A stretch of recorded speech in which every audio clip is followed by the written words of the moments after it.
if the CIA learns that Hazmi had actually entered the United States on January 15th, 7 days after leaving the Al-Qaeda meeting in Malaysia.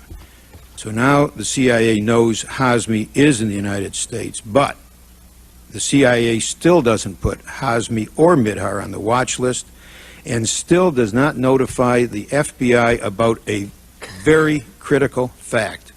A known Al-Qaeda operative, we're at war with Al-Qaeda, a known Al-Qaeda operative got into the United States.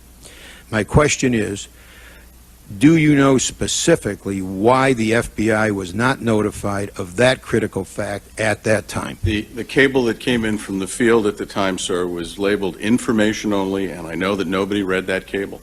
But my question is, do you know why the FBI was not notified of the fact that an Al-Qaeda operative now was known in March of the year 2000 to have entered the United States? Why was the CIA, why did the CIA not specifically notify the CIA? That's my question. The FBI. Sir, if we weren't aware of it, when it came into headquarters, we couldn't have notified them. Nobody read that cable in March, in the March timeframe. So that the cable that said that Hazmi had entered the United States came to your headquarters, nobody read it? Yes, sir, it was an information-only cable from the field, and nobody read that information-only cable. Should it have been read? Yes, of course, in hindsight. And should it have been read at the time? Of course it should have been read. All right, my question is, do you know who should have read it? I don't know that, sir. According to Senator Bob Graham, co-chair of the 9/11 Congressional Inquiry, during this time, Omar al-Bayoumi has an unusually large number of telephone calls with Saudi government officials in both Los Angeles and Washington. Graham will note that this increased communication correspondence with the arrival of hijackers Nawaf al-Hazmi and Khalid al-Mihdhar into Omar al-Bayoumi's life. He will see this as evidence of Saudi government involvement in the 9/11 plot during the joint inquiry investigation.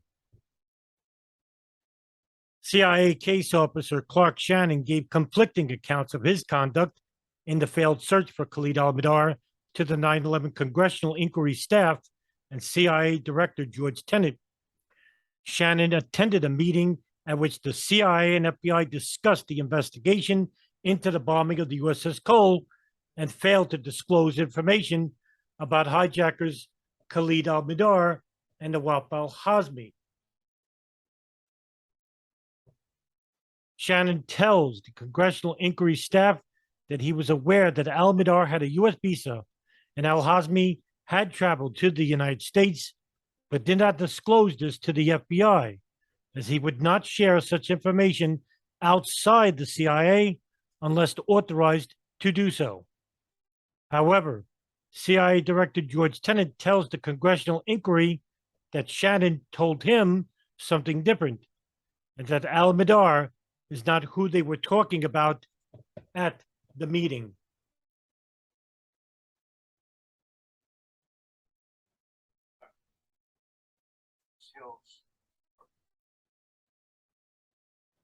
Here is Levin reading to Tenet about that meeting. Report. It stated the following. On June 11th, 2001, FBI headquarters representatives and CIA representatives met with the New York FBI agents handling the Cole investigation. The New York agents were shown but not given copies of the photographs that they and told that they were taken in Malaysia. They weren't told that. Still, information being withheld. This is after the Cole. Information withheld from the FBI. One of the New York agents recalled that al-Mihdhar's name was being mentioned. He also recalled asking for more information on why the people in the photographs were being followed. So we got an FBI now asking the CIA, why are you following these folks? He recalled asking for more information on why they were being followed and for access to that information. The New York agents were advised they could not be told why al-Mihdhar and the others were being followed. This is truly unbelievable. I've got to tell you, you all, this is extraordinary. This has got nothing to do with information which can't cross a wall. This has to do with leads which are not shared with the FBI. Just simple leads. While Tenet refused to share information with the FBI regarding Khalid al-Mihdhar and Nawaf Hazmi, as well as the leading case officers working at the Bin Laden issue station, namely Chief of Station Richard Blee and Deputy Chief Tom Wilshire, Clark Shannon of the Counterterrorism Unit basically told Steve Bongard of the FBI that he couldn't share the name with him. Let me read you the staff report. The CIA analyst who attended the New York meeting acknowledged to the Joint Inquiry staff that he had seen the information regarding al-Mihdhar's U.S. visa and al-Hazmi's travel to the United States, but he stated that he would not share information outside of the CIA unless he had authority to do so. That's what he told our staff. Do you disagree with that? Sir, I've talked to him as well. Do you disagree that he said that to our staff? Well, no, I don't disagree. He said it to your staff. I'm telling you what Did he told tell you something differently? Yes, sir. He Okay. gave me a different So perspective. he told on the you and he told our staff something differently. Well, okay. but I think it's important, sir. Yeah, Just- but our time is limited, so let me just... A few weeks after the attacks, U.S. investigators say the hijackers appeared to have spent about $500,000 while in the United States.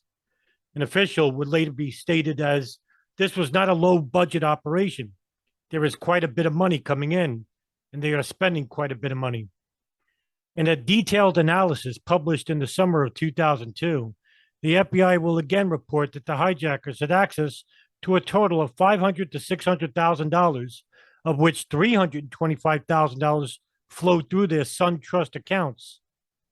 The same figure is provided by John S. Pistole, FBI Assistant Director of Counterterrorism, when he testified before the Senate Select Committee on Banking, Housing, and Urban Affairs, quote, the 9/11 hijackers utilized slightly over $300,000 through formal banking channels to facilitate their time in the United States.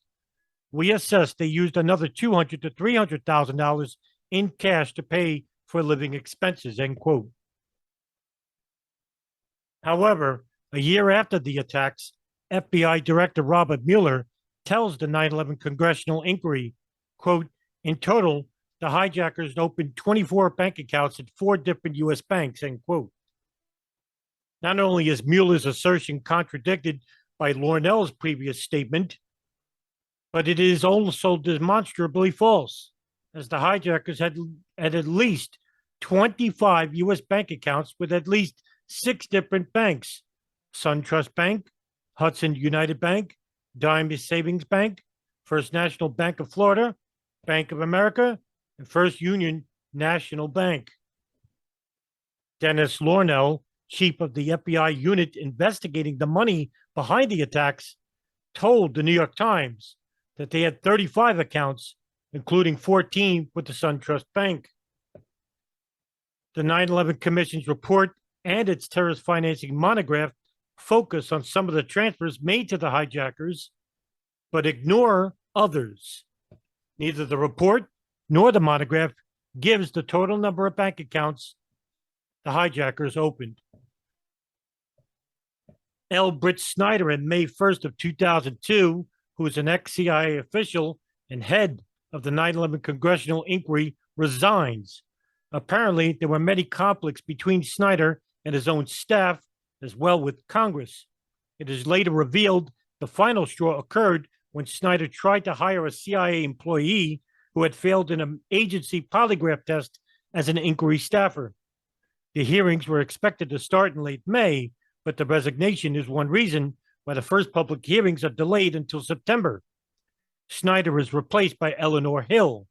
She is widely credited for turning around an inquiry hampered by infighting, politics leaks, and agendas. Between the summer of 2002 and 2004, both the 9/11 Congressional Inquiry and the 9/11 Commission examined the NSA's intercepts of various calls made by the hijackers to an al-Qaeda communications hub in Sana'a, Yemen. The 9/11 Congressional Inquiry refers to several of the calls and gives an idea of the content of some of them, but it does not mention those calls by Nawab al-Hazmi and possibly other hijackers from the United States after the USS Cole bombing, which are only disclosed later in the media. However, this section of the inquiry report is heavily redacted, so most details remain unknown. It states that although the NSA intercepted the calls and disseminated dispatches about some of them, the NSA did not realize the hijackers were in the United States at the time the calls were made. The 9/11 Commission report contains a briefer section on the intercepts and deals with those which led to the surveillance of the Al-Qaeda summit meeting in Malaysia. In addition, it mentioned that al-Midar called his wife from San Diego in the spring of 2000, but fails to mention that his wife lived at an Al-Qaeda communications hub and that the calls were intercepted by the NSA. The Los Angeles Times comments, quote, the 9/11 Congressional Inquiry and the September 11 Commission that came after it referred indirectly to the calls from Yemen to San Diego, but neither report discloses what the NSA gleaned from the calls or why they were never disclosed to the FBI and State Department. The publication of the 9/11 Commission report and revelations about domestic surveillance by the NSA will lead to increased media interest in and revelations about the intercepts starting from 2004. By late July of 2002, the 9/11 Congressional Inquiry investigating the attacks concludes that there is no evidence that Mohammed Atta, under any of his known aliases, visited Prague in April 2001, as stated by Israeli intelligence. However, the Bush administration will delay the publication of the inquiry's final report for many months, so this conclusion will not be made public until after the U.S. invasion of Iraq is done. By August 2nd of 2002, according to Senator Bob Graham, the 9/11 Congressional Inquiry he co-chairs later will uncover a CIA memo written on this date. The author of the memo writes about hijackers Khalid al-Midar and Nawab al-Hazmi and concludes that there is uncontrovertible evidence that there is support for these terrorists within the Saudi government. Apparently, this memo will be discussed in the completely censored section of the inquiry's final report that deals with foreign government involvement in the 9/11 plot, called the 28 pages. Osama Basnan, one of the key players in a suspected transfer of funds from the Saudi government to the two hijackers, is arrested in the United States a few weeks after this memo was written, but he will be deported 2 months after that.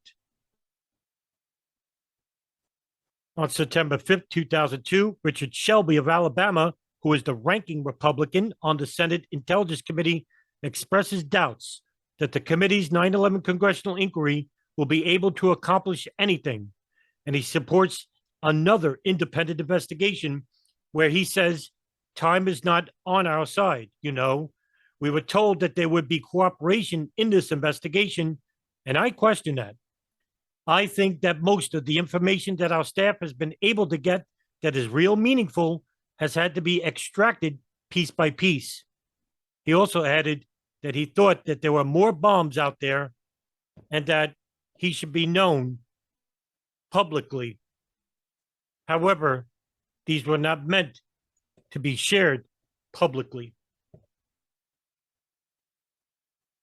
On September 18th, 2002, the 9/11 Congressional Inquiry holds its first public hearing.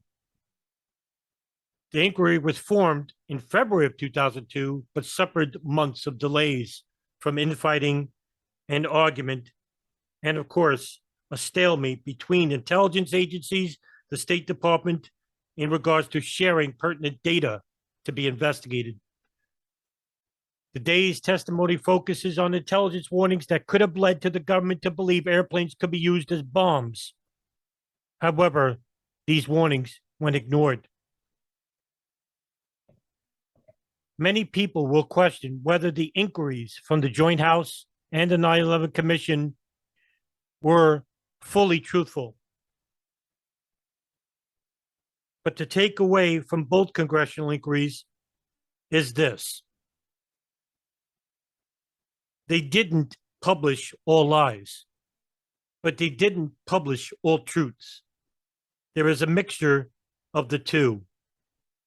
The majority of information remains classified or uninvestigated.